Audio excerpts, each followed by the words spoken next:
Hello friends, आज हम AFM में ही second chapter cost of capital को कंटिन्यू करते हैं। अब लास्ट वीडियोस में हमने क्या देखा था, हर एक स्पेसिफिक कॉस्ट को हम कैसे काउंट कर सकते हैं, राइट। कॉस्ट ऑफ इक्विटी को कैसे काउंट करेंगे, कॉस्ट ऑफ डेट को कैसे मेजर करेंगे, कॉस्ट ऑफ प्रेफरेंस शेयर्स और cost of retain earnings, right. उसके बाद हमने क्या देखा था, WACC weighted average cost of capital को कैसे हम मेजर या कैसे हम कैलकुलेट कर सकते हैं। उसके हमने 4 एग्जाम्पल सॉल्व किए थे, 4 इलस्ट्रेशंस हमने देखे थे लास्ट की वीडियोस तक।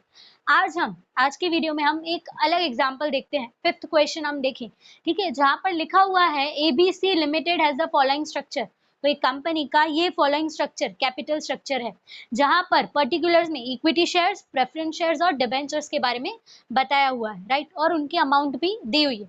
अब क्वेश्चन में तो हमें पता है क्या कैलकुलेट करना है, हमें WACC फाइंड करना है, weighted average cost of capital, लेकिन उसकी कुछ अलग कंडीशंस होगी, राइट, कि डिविडेंड इतने रुपीस का है, ग्रोथ के परसेंटेज होंगे, राइट, टैक्स रेट होगा, फिर कोई कंपनी है वो रेस करेगी, एक्स्ट्रा डेट रेस करेगी, राइट। तो ये सारा हमने किसमें, अलग अलग इलस्ट्रेशंस में लास्ट 4 एग्जांपल्स में देखा ही था। अब वैसा ही एक 5th क्वेश्चन सॉल्व करते हैं। क्लियर हुआ कि जहां पर लिखा है the current market price of equity share is ₹102 कि current market price of equity share की मार्केट प्राइस दी हुई है, कितनी दी हुई है, 102 रुपीज। क्लियर हुआ कि इक्विटी की मार्केट प्राइस मतलब एनपी पे क्या लिखा जाएगा, 102। उसके बाद इंफॉर्मेशन दी हुई है the company expected to declare dividend is ₹10 कि कंपनी एक्सपेक्ट कर रही है कितना डिविडेंड देगी, इक्विटी शेयर होल्डर्स को कंपनी कितना डिविडेंड देने वाली है, ₹10। उसके बाद लिखा है एक्सपेक्टेड ग्रोथ रेट इज 10% कि ग्रोथ रेट भी दिए हुए हैं। तो इससे पता चलता है कि हम अगर हमें कॉस्ट ऑफ इक्विटी फाइंड करना है तो कौन से अप्रोच से जाएंगे, dividend price plus growth approach से जाएंगे।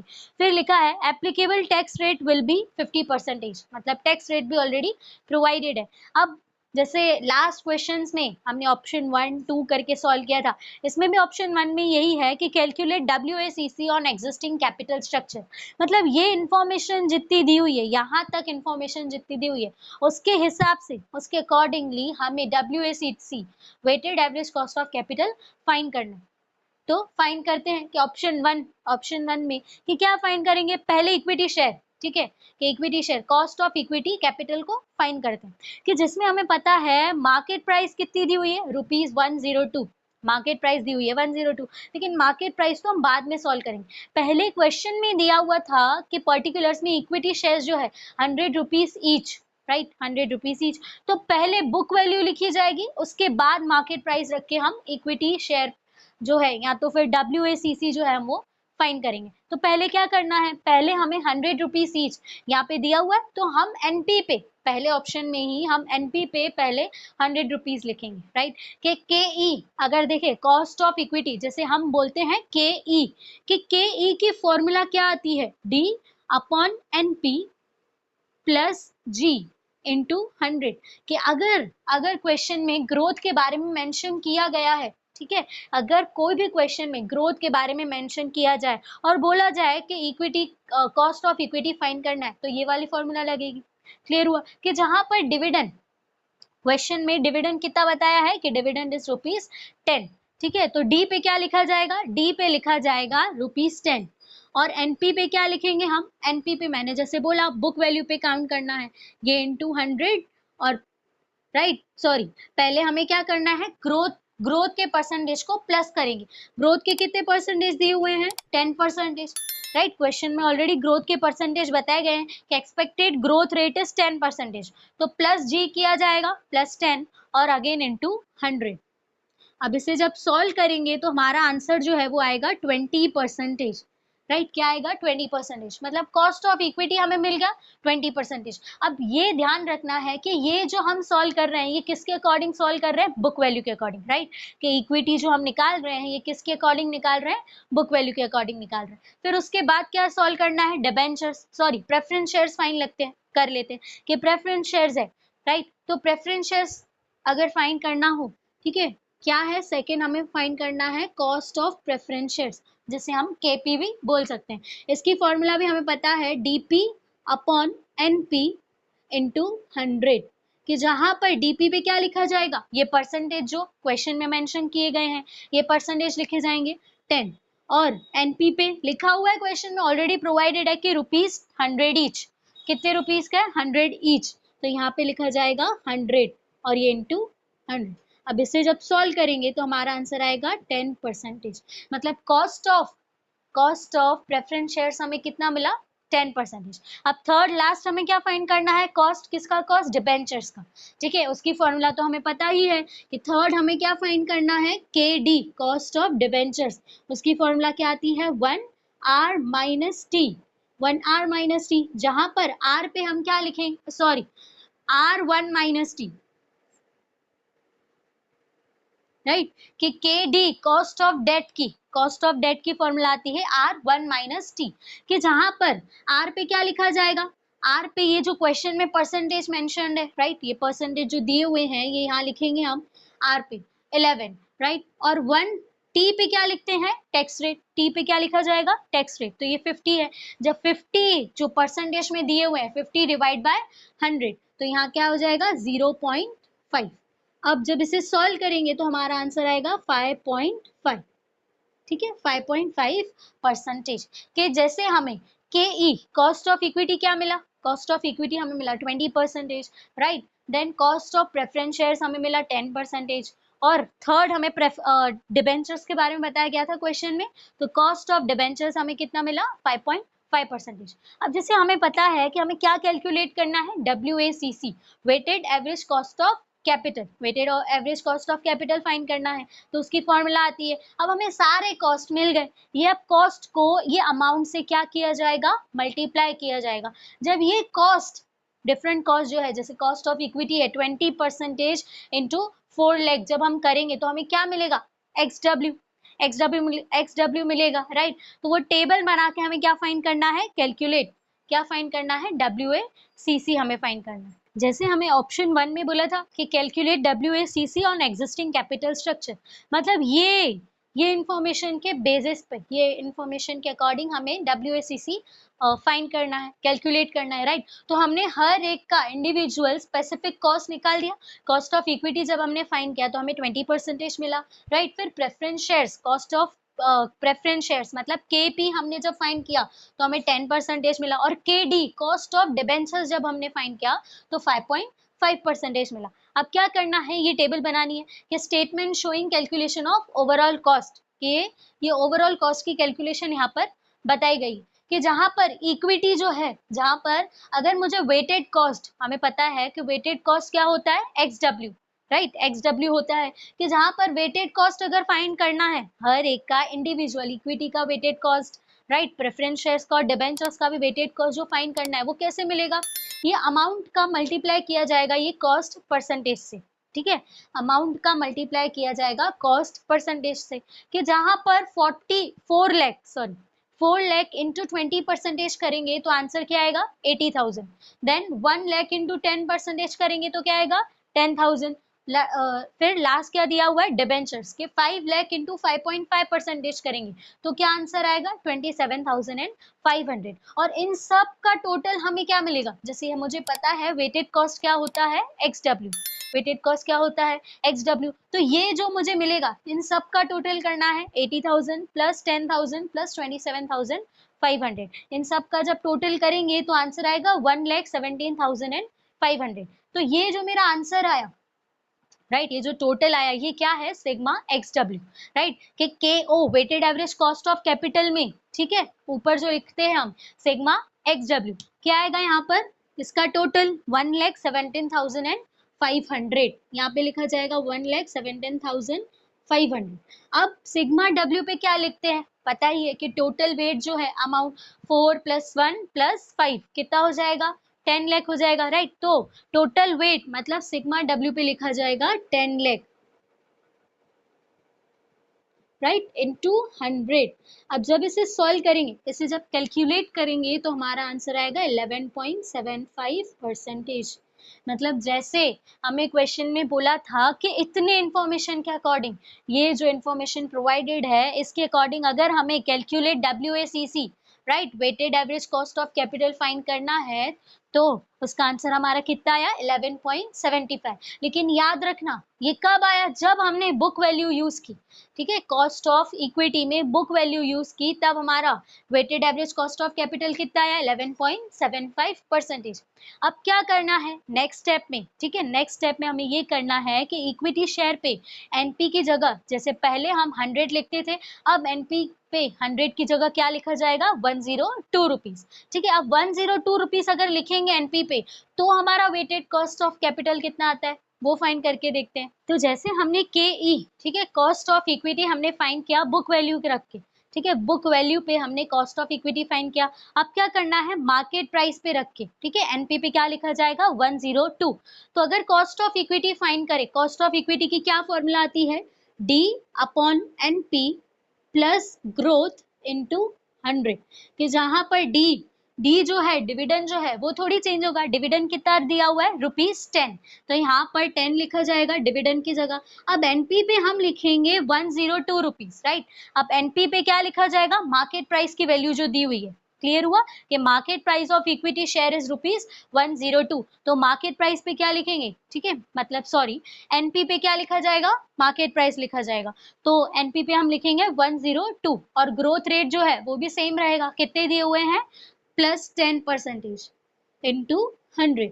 अब जब इसे सॉल्व करेंगे तो हमारा आंसर आएगा 19.80%। कितना आया 19.80%। अब क्या करना है, फिर से वही टेबल बनानी है, राइट, कि मार्केट वैल्यू के अकॉर्डिंग अगर हम फाइंड करें तो इक्विटी प्रेफरेंस शेयर्स और डिबेंचर्स में तो कोई चेंजेस नहीं आएंगे, प्रेफरेंस शेयर्स और डिबेंचर्स में कोई चेंजेस नहीं आएंगे, सिर्फ इक्विटी में चेंज आएगा, कहाँ पर कॉस्ट में, कॉस्ट के परसेंटेज में और वेटेड कॉस्ट में, कि जहां पर अब वेट कॉस्ट परसेंटेज में हम क्या लिखेंगे जो हमें नया कॉस्ट मिला, ठीक है, कॉस्ट ऑफ इक्विटी जो हमें न्यू मिला कितना 19.80%। अब 19.80% का मल्टीप्लाई करेंगे 4 लाख से तो हमें कितना मिलेगा वेटेड कॉस्ट मिलेगा, क्लियर हुआ, वेटेड कॉस्ट मिला। अब इन सब का फिर से टोटल होगा तो हमारा XW सिग्मा XW कितना आया 1,15,700, ठीक है, कि हमारा सिग्मा XW कितना आया 1,15,700। कि अगर फिर से क्या करना है KO weighted average cost of capital find करना है,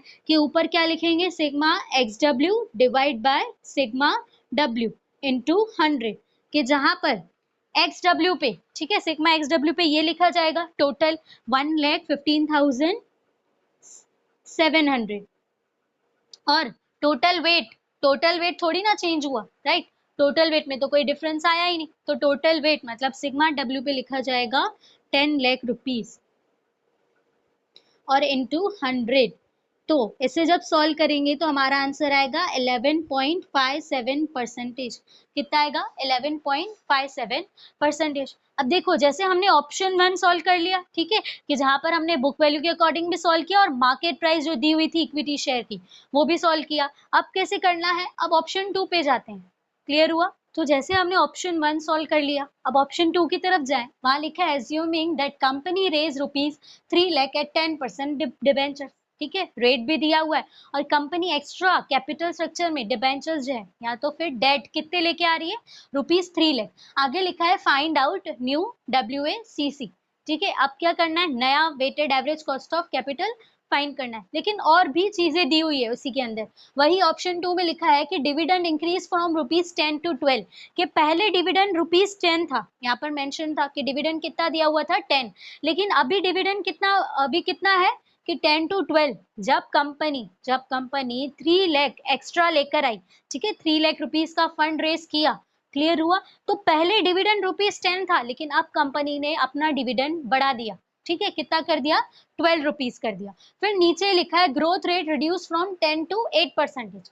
अब अगर याद हो तो ये तो 5th क्वेश्चन है, थर्ड और फोर्थ क्वेश्चन में हमने ग्रोथ रेट को अनचेंज रखा था, ठीक है, ग्रोथ रेट जितना था उतना ही था, लेकिन ये वाले क्वेश्चन में बोला गया है कि ग्रोथ रेट रिड्यूस हो गया, ग्रोथ रेट जो है वो कम हो गया, पहले 10% था अभी कितना हो गया 8% हो गया। फिर लास्ट में लिखा है एमपी ऑफ शेयर प्राइस मतलब मार्केट प्राइस पहले 102 थी अब रिड्यूस होके कितनी हो गई 98 रुपीज, ठीक है। तो ये सारे कंडीशंस है इसके अंदर, ऑप्शन 2 के अंदर हमें ऑप्शन 2 सॉल्व करना है, उसके अंदर ये सारी कंडीशंस दी हुई है। तो सबसे पहले हम कॉस्ट ऑफ इक्विटी को ही फाइंड कर लेते हैं, ठीक है। कॉस्ट ऑफ इक्विटी में चेंजेस है, यहाँ पर मैं लिखूंगी कॉस्ट ऑफ इक्विटी के E is equal to D upon N P plus growth into 100, कि पहले डिविडेंड जो था 10 था, अभी कितना डिविडेंड हो गया है 12%, ठीक है, ₹12, सॉरी ₹12 के पहले जो है 10 रुपीज डिविडेंड था, लेकिन जब कंपनी एक्स्ट्रा फंड लेकर आई, ठीक है, अपने कैपिटल स्ट्रक्चर में, तो वो ₹10 से कितना हो गया 12 रुपीज हो गया। और उसके साथ साथ क्या हुआ कि मार्केट प्राइस जो है इक्विटी शेयर की मार्केट प्राइस कम हो गई, मतलब एनपी पे अब क्या लिखा जाएगा 98, एनपी पे लिखा जाएगा 98। और ग्रोथ परसेंटेज जो था, ग्रोथ रेट पहले 10% था, अभी कितना हो गया 8 इंटू 100। क्लियर हुआ। तो अब इसे जब सॉल्व करें, ठीक है, 12 रुपीज डिविडेंड हो गया, ठीक है, बढ़ गया डिविडेंड, फिर क्या हुआ मार्केट प्राइस जो थी वो भी कम हो गई और ग्रोथ परसेंटेज जो थे वो भी कम हो गए। तो इसे जब सॉल्व करेंगे हमारा आंसर आएगा 20.24%। क्लियर हुआ। अब सेकेंड हमें फाइंड करना है के D, cost of new debentures. नया डेट लेके आई है कंपनी, तो के डी अब कौन सा होगा न्यू होगा, ठीक है। के D means cost of new debentures, कि जहां पर आती है फॉर्मूला आर 1 माइनस टी, कि आर पे क्या लिखा जाएगा 10%, यहाँ पर दिया हुआ है, ठीक है, रेट दिया हुआ है, यहाँ लिखेंगे 10 और 1 माइनस टी पे आएगा 0.5। क्लियर हुआ। पहले कितना था 11% था, डिबेंचर्स कितना दिया हुआ था 11%, अभी रेट कितना दिया हुआ है 10। और हमारा टैक्स रेट जो है, हमारा टैक्स रेट जो है वो चेंज नहीं है, ठीक है। क्वेश्चन ऑप्शन टू में कहीं भी ऐसा मेंशन नहीं किया हुआ है कि हमारा टैक्स रेट बढ़ रहा है या घट रहा है, ठीक है। तो क्या होगा ये 0.5 ही रहेगा। इसे जब सॉल्व करेंगे तो हमारा आंसर आएगा 6%। कितना आंसर आएगा 6% आ गया, ठीक है। तो हमें के डी भी मिल गया, के ई भी मिल गया। अब फिर से क्या करना है, फिर से टेबल बनाएंगे। तो जितने भी ऑप्शंस है, ठीक है, जितने भी ऑप्शंस है, अगर हर बार चेंज हो रहा है, जैसे ये इसके लिए बुक वैल्यू के लिए अलग टेबल बनेगी, मार्केट प्राइस के लिए फिर से अलग टेबल बनेगी, ऑप्शन 2 के लिए अलग टेबल बनेगी, तो उतनी बार टेबल फिर से बनानी पड़ेगी, कि जहां पर इक्विटी में चेंजेस आएंगे, ठीक है, इक्विटी के कॉस्ट परसेंटेज में चेंजेस आएंगे, राइट, न्यू डेट जो लेके आए उसमें चेंजेस आएंगे, बाकी सब सेम रहेगा, ठीक है। प्रेफरेंस शेयर्स और ओल्ड डिबेंचर्स जो थे हमारे पास, राइट, ठीक है, वो उसमें कोई चेंजेस नहीं आएंगे। तो अगर देखें कि इक्विटी हमें कॉस्ट कितना मिला, कॉस्ट ऑफ न्यू इक्विटी 20.24%, तो यहाँ पर लिखा जाएगा। अब जब वेटेड कॉस्ट ऑफ इक्विटी अगर हमें फाइंड करना है, क्या फाइंड करना है वेटेड कॉस्ट ऑफ इक्विटी, तो क्या होगा 4 लाख इंटू 20.24%, राइट, इन दोनों का मल्टीप्लाई करेंगे तो हमें वेटेड कॉस्ट ऑफ इक्विटी कितना मिलेगा 80,960, ठीक है, वेटेड कॉस्ट हमें 80,960 मिला। फिर न्यू डिबेंचर्स पे आ जाए कि न्यू डिबेंचर्स 3 लाख के कंपनी ने न्यू डिबेंचर्स इंट्रोड्यूस किए अपने कैपिटल स्ट्रक्चर में, तो ये 3 लाख वो, और ये 6% जो हमें कॉस्ट मिला, ठीक है, कॉस्ट परसेंटेज, ये न्यू डिबेंचर्स के कॉस्ट ऑफ न्यू डिबेंचर्स कितना मिला हमें 6%। तो जब हम 3 लाख इंटू 6% करेंगे तो weighted cost of new debentures कितना आएगा 18,000। अब क्या करना है ये फाइंड करना है, इन सब का टोटल कर लेते हैं तो हमें सिग्मा एक्स डब्ल्यू मिल जाएगा। क्लियर हुआ, सिग्मा एक्स डब्ल्यू मिल जाएगा और इन सब का टोटल करेंगे तो हमें क्या मिलेगा सिग्मा डब्ल्यू, टोटल वेट मिलेगा, राइट। तो क्या फाइंड करना है last KO, weighted average cost of capital, question में मेंशन था फाइंड आउट न्यू WACC, ठीक है, कि नया weighted average cost of capital find करना है, कि जहां पर इसकी फॉर्मूला आती है sigma X W divide by sigma W into 100। Clear हुआ, कि जहां पर सिग्मा एक्स डब्ल्यू पे क्या लिखा जाएगा एक्स डब्ल्यू पे इसका टोटल, ठीक है, एक्स डब्ल्यू पे इसका टोटल 1,36,460 और सिग्मा डब्ल्यू वेट तो इंक्रीज हो ही जाएगा, क्यों, क्योंकि हमने न्यू डिबेंचर्स को इंट्रोड्यूस किया है, तो कितना हो जाएगा 13 लाख, यहाँ पर लिखा जाएगा 13 लाख। अब इसे जब सॉल्व करेंगे हमारा आंसर आएगा 10.50%, 10.50%। क्लियर हुआ, ठीक है। तो हमें तीन नए वेट मिले, तीन नए नए weighted average cost of capital मिला। जब बुक वैल्यू पे रखा तो हमारा k o weighted average cost of capital कितना आया था 11.75%। फिर मार्केट प्राइस पे रख के देखा तो हमारा weighted average cost of capital कितना आया 11.57%। अब जब सेकेंड ऑप्शन के हिसाब से गए, जो हर एक कंडीशन में कोई ना कोई चेंजेस आ गए, तो उसके हिसाब से हमारा weighted average cost of capital कितना आया 10.50%। ठीक है, तो जैसे हमने एएफएम में second chapter cost of capital में फिनिश किया, क्लियर, कि जिसमें हमने अलग अलग कॉस्ट को कैसे मेजर किया जाता है, कैसे कैलकुलेट किया जाता है, ये देखा। अब आगे के वीडियोस में हम नेक्स्ट चैप्टर देखेंगे। Thank you.